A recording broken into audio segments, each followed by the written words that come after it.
What's up YouTube? My name is Amisbro. How are we doing today?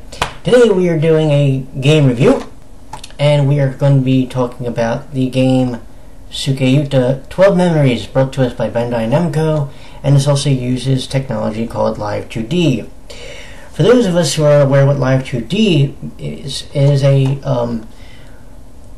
form of visual technology that has been used in mobile games, because I cannot remember a console game using it, a console visual novel.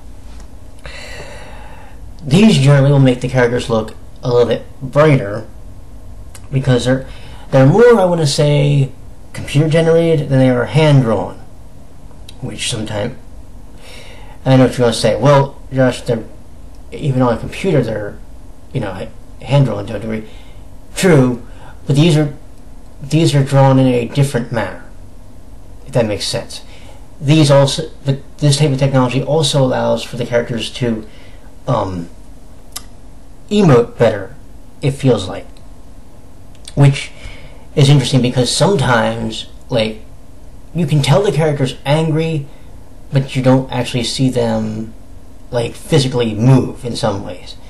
Now, while in a Live2D game, they're not, like, 100% physically moving. They're moving enough that you kind of think they're a bit more alive. Let's put it that way. The idea behind this game actually revolves around the 12 members of Tsukiuta, of the Tsukino Talent Agency, Six Gravity, and Porcellarum. Well, the interesting thing about this game is that when the game starts, it's the 12 members of this particular project standing on top of the roof, and we're going to assume, because they don't actually show them,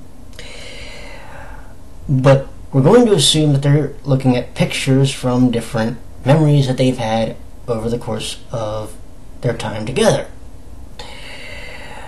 And like I said, that can be the assumption because they've never actually shown what exactly the pictures are. This is one of the few times I give a spoiler. Even in the end CG, they don't actually show the picture. So they don't actually show what the pictures are. So you're to assume that whatever they are probably in the pictures that you find on the screen when you get ready to go into that particular character's story. The game is a very interesting one also because this is not a traditional visual novel. Now, what do I mean by it's not a traditional one? Typically, when I think of a visual novel or an otome game, what do I think of? I think of a game where the MC, be they male or female, are trying to get with a character, again, male or female, can be of the same gender or opposite gender, by the end of the game, and you're trying to get their affection up. That doesn't happen here, because this game, much like the anime that I watched, didn't have a traditional female lead. Matter of fact, in the anime, I think there was maybe one episode that involved a female character, and she wasn't even like the main character of that particular episode.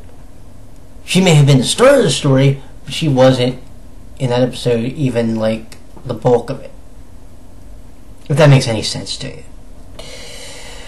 So playing this game and knowing that, it was kind of interesting.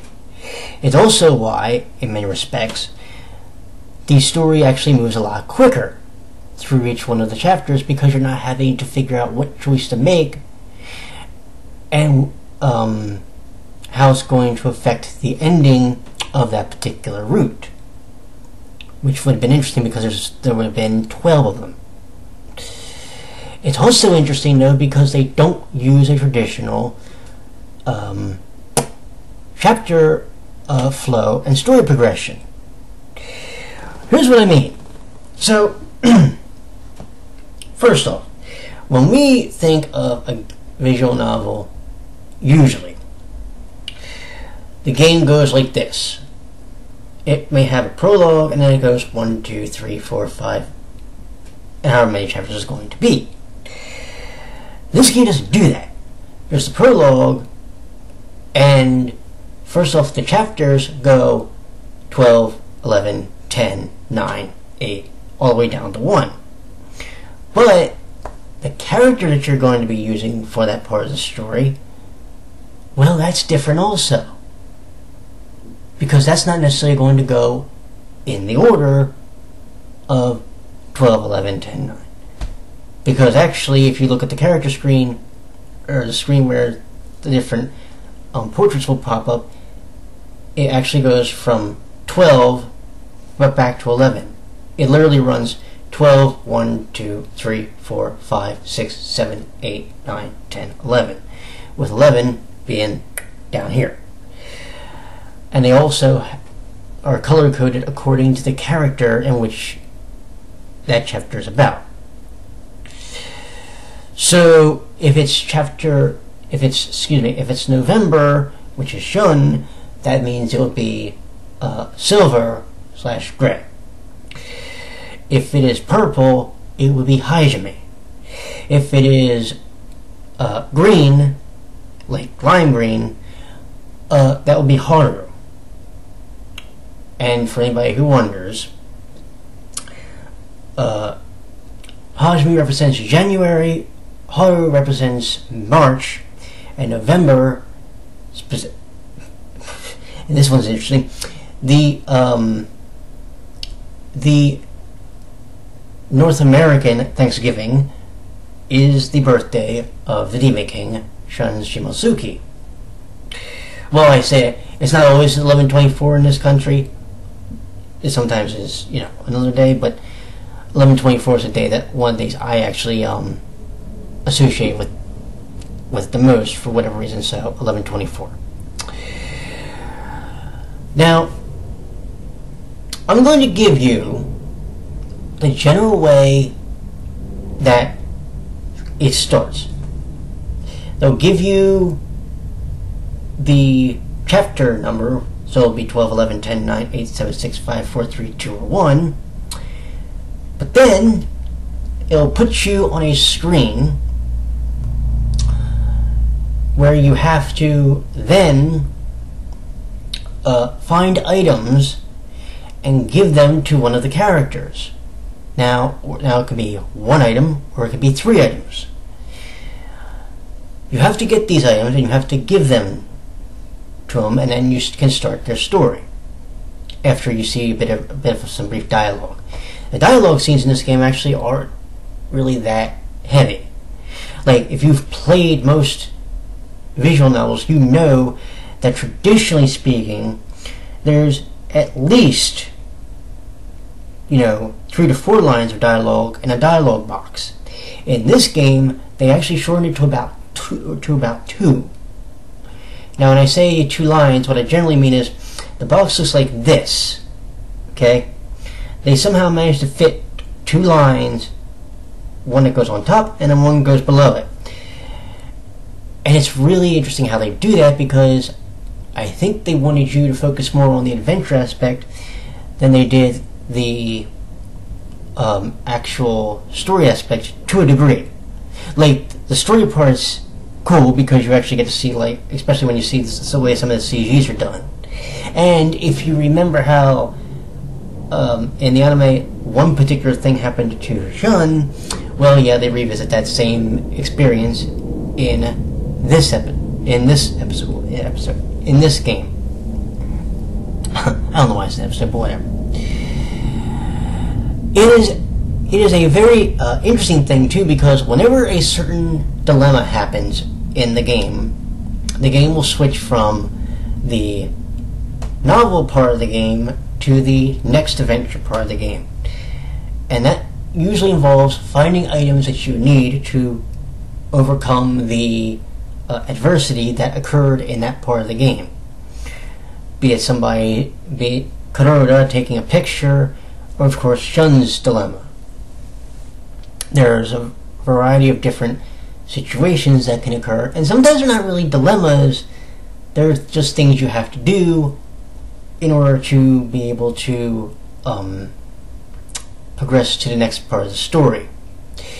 Now, when you get on the adventure map, there are collectible items, but these are actually important for the end game, because if you're trying to go for the platinum trophy, you need to collect all the parts or all the collectible items for a particular character. There's trophies for 10, and then there's trophies for all of them. Once you collect them all, and that's literally, by the way, that's trophies 26 to 50. The other 25, because there's 51 trophies, deal with the two parts of the of the visual novel.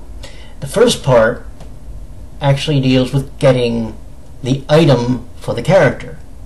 Now, you may have to do more than one character. You can do one, or you can do at least two. I think there was one where I had to do three. But that's one trophy. The other trophy is actually completing that particular character's story. But the game doesn't end, it just progresses to the next chapter. So there's at least two trophies there. And then when you get to the end game, there's two trophies, so there's a bonus trophy, so there's like 25 trophies for that. And then of course the platinum. So there are 51 trophies in the game. Congratulations if you get all 51, by the way.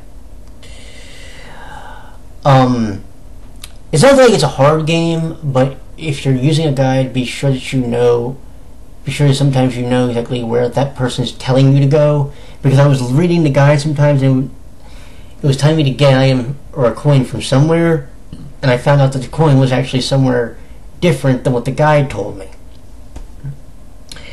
So that happened.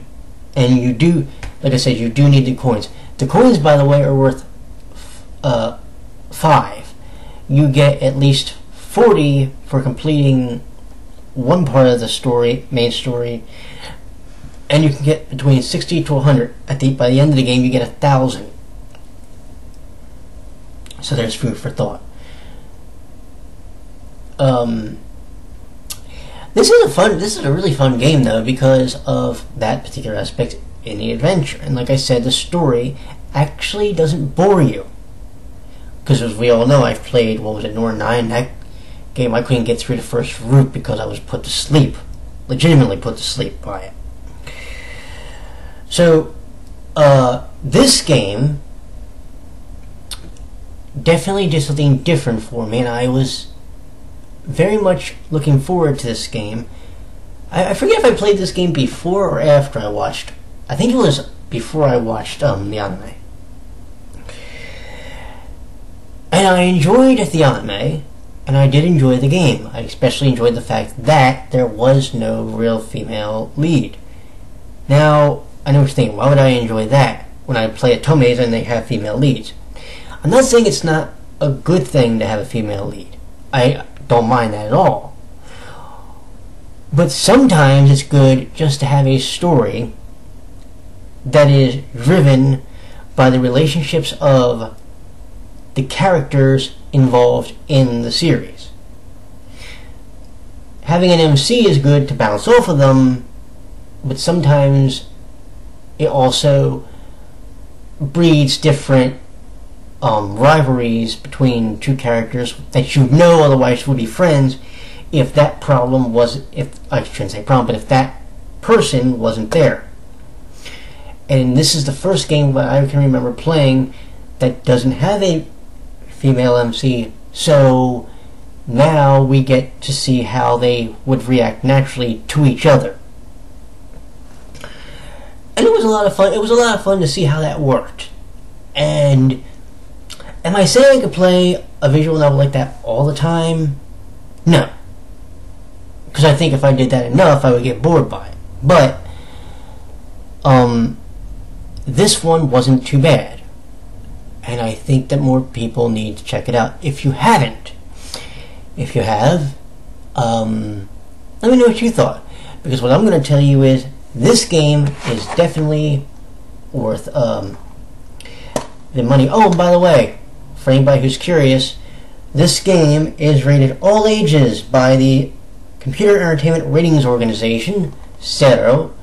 So, if you have a wee one, you have a young lad or lassie that would like to play the game, and you're worried that there might be objectionable material in the game, there isn't.